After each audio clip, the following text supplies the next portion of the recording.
Neuvième question. Ouais. Est-ce que tout le monde peut devenir infopreneur? Est-ce que ça vaut le coup? Est-ce que c'est quelque chose qui… Non, bah, tout le monde peut pas. C'est comme tout le monde peut pas devenir un entrepreneur. Tu vois, The Family, tu connais? Ouais. C'est un incubateur de start-up qui est très. C'est même plus qu'un incubateur, c'est tout un écosystème qui se développe beaucoup en Europe. Et ils ont ce credo qui est de dire Everyone can be an entrepreneur, but not anyone can be. Tu vois, et donc ça veut dire, en gros, ce qu'ils veulent dire par là, c'est que tout le monde peut pas devenir entrepreneur, mais un entrepreneur peut venir de n'importe où. Et tu peux très bien devenir un entrepreneur talentueux même si tu viens d'une banlieue pauvre de Marseille, que tu n'as pas de diplôme et qu'il n'y a personne qui parierait un centime sur toi. Ça n'a aucun rapport. Bien en fait. sûr, bien sûr. Par contre, tu peux être né à Neuilly avec une cuillère d'argent dans la bouche et avoir plein de trucs. C'est pas pour autant que tu feras un bon entrepreneur. Tu vois. Donc il y a une question d'état d'esprit, de volonté, de feu sacré. Et aussi de savoir est-ce que ça peut se cultiver? Est-ce que ça peut se développer? Oui, mais il faut une volonté à la base pour le faire. Bien sûr, parce que moi j'aime beaucoup Gary Vaynerchuk. Est-ce que tu aimes bien Gary Vaynerchuk? Oui, voilà. Moi j'aime bien ce gars parce qu'il a la pêche, il est super motivant, mais il dit des choses également qui sont pas cons. Et il te dit aujourd'hui… Je suis d'accord avec à peu près tout ce qu'il dit. Hein. Oui, le gars, c'est rare que je suis même si parfois effectivement il peut choquer, mais il est bon. Et ce gars-là, il dit la chose suivante, il dit finalement les personnes qui aujourd'hui négligent les réseaux sociaux n'ont rien compris. Tu peux être cadre dans une boîte, mais avoir un compte YouTube, un compte Instagram, faire ta publicité, LinkedIn. Parce que même pour évoluer dans ta carrière, tu dois maîtriser les réseaux sociaux. Aujourd'hui, on voit de plus en plus de jeunes qui mettent leur CV sur LinkedIn, CV vidéo. Et c'est comme ça qu'ils arrivent à décrocher un stage ou un job. Je reçois plein de mails de personnes qui me disent « Tammy, j'arrive pas à trouver de stage. Est-ce que tu connais? Est-ce que ceci ?» Mais aujourd'hui, on a un outil qui est incroyable, qui est l'Internet, et sur lequel on peut capitaliser. Il suffit juste de le maîtriser, de bien l'utiliser, et c'est une arme puissante. C'est une arme puissante. Ça donne le même pouvoir aux entrepreneurs que ce que le disque et la radio a donné aux musiciens à partir des années 20-30. Imaginez avant la radio et la musique et les disques, pour qu'un chanteur se fasse connaître auprès de 1 million de personnes, il n'y avait pas le choix. Il devait chanter devant 1 million de personnes, il n'y avait pas d'autre solution. Bon, d'autres personnes pouvaient entendre parler. Et il devait passer à la télé, il devait passer par les schémas classiques. Pas à la télé. Non, avant la radio et le disque. Avant la radio. Il devait chanter devant les gens pour que les gens l'entendent. À partir de la radio et du disque, ça a créé un pouvoir énorme qui a démultiplié l'efficacité des chanteurs parce qu'ils avaient juste à être bons une fois 5 minutes devant un micro pour qu'ensuite des millions de personnes puissent écouter le chanteur sans que lui ait besoin de travailler.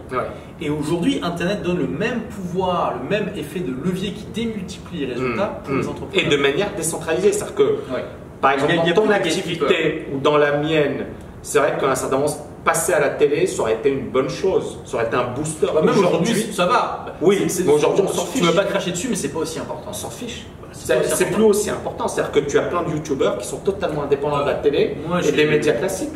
J'ai passé à la télé notamment pour parler de mon bouquin. Ça n'a jamais fait un énorme impact sur les ventes. Tu n'as même pas vu l'impact, on est d'accord? Non, c'est clair. Tandis que des gens qui parlent de moi sur le web et qui partagent dans les médias sociaux, déjà… Ça a un impact beaucoup plus important. Et moi, je le dis parce que justement, c'est-à-dire que je passe pas dans les… Auparavant, je passais dans les médias traditionnels. Aujourd'hui, c'est plus le cas. Parce que bon voilà, c'est un petit peu du copinage, etc. Il faut faire la pub pour telle banque, etc.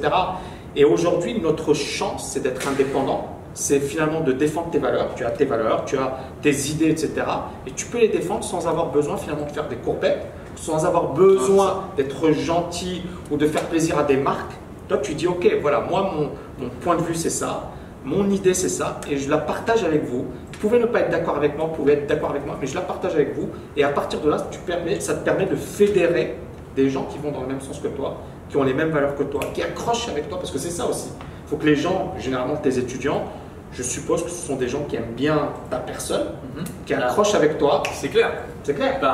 C'est ce que je dis toujours, c'est aussi d'ailleurs, ça revient à ta question de tout à l'heure, c'est est-ce qu'il y a encore de la place pour les infopreneurs? C'est qu'il y a aussi l'importance de la connexion personnelle avec les gens. C'est que même dans un milieu très concurrentiel, vous pouvez percer simplement parce que vous avez une personnalité différente de la plupart des autres et qu'il y a certaines personnes qui vont davantage se connecter avec vous. Et même si vous partagez le même contenu, il y a aussi cette dimension humaine qui n'est pas négligeable en fait. Excellent. Dubaï, tu es à Dubaï, qu'est-ce que tu en penses? C'est ta deuxième fois à Dubaï? Ouais, alors bon, Très rapide. Je suis encore un petit jeune parce que j'ai découvert seulement il y a 2 mois. Et tu es devenu par hasard? Tu te dis. En fait, il y a ma copine, il y avait sa meilleure amie qui est une Saoudienne qui vit ici, qui se mariait, un Italien. Ok. C'est la mondialisation. Excellent. Et donc on s'est retrouvés là dans un mariage musulman. À Dubaï, ok. Excellent quoi. Et donc franchement, on a été impressionnés par la ville. Ouais. C'est ce que je disais.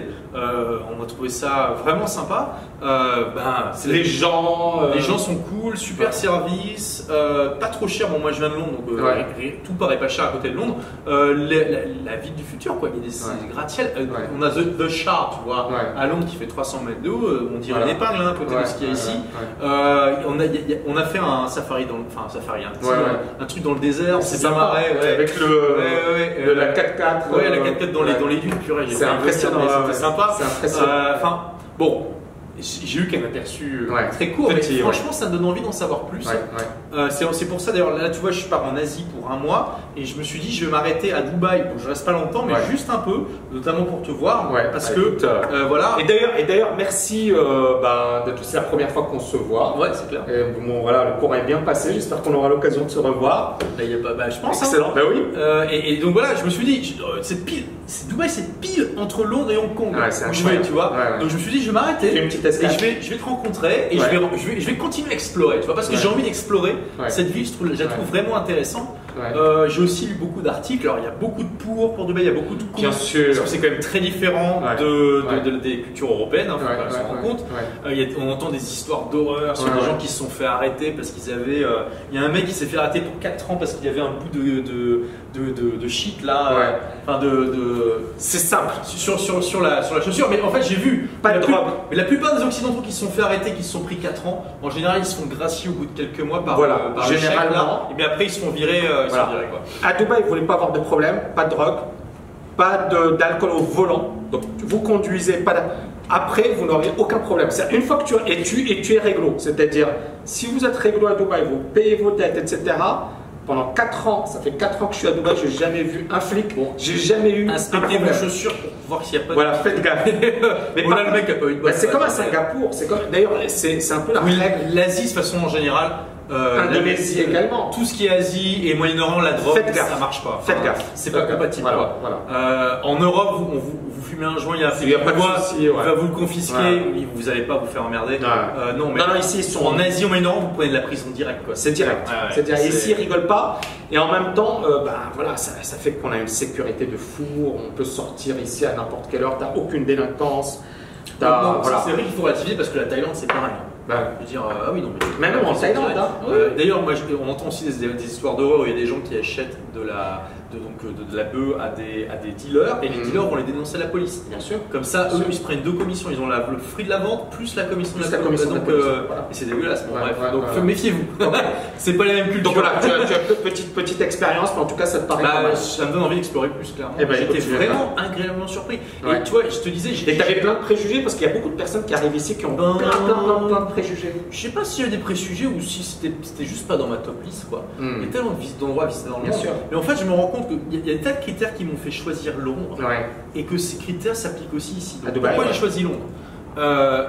Ville internationale, j'adore ça à Londres. On en parlait d'ailleurs à côté. Paris, ça fait village breton.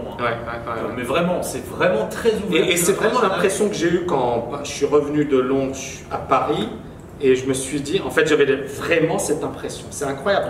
On a eu finalement. Parce que en fait, Londres, c'est vraiment international. Parce que Paris, ça va. C'est une grande ville. Londres, c'est pas le même niveau. Et ici, c'est pareil, c'est très international. J'adore ça. Donc, langue anglaise, j'aime bien. Le fait que moi qui voyage autant, le fait que ce soit un hub, c'est important. Londres, Dubaï, c'est parfait. Du monde. Dubaï, c'est génial comme hub, parfait. Très business friendly. Tourné vers le futur.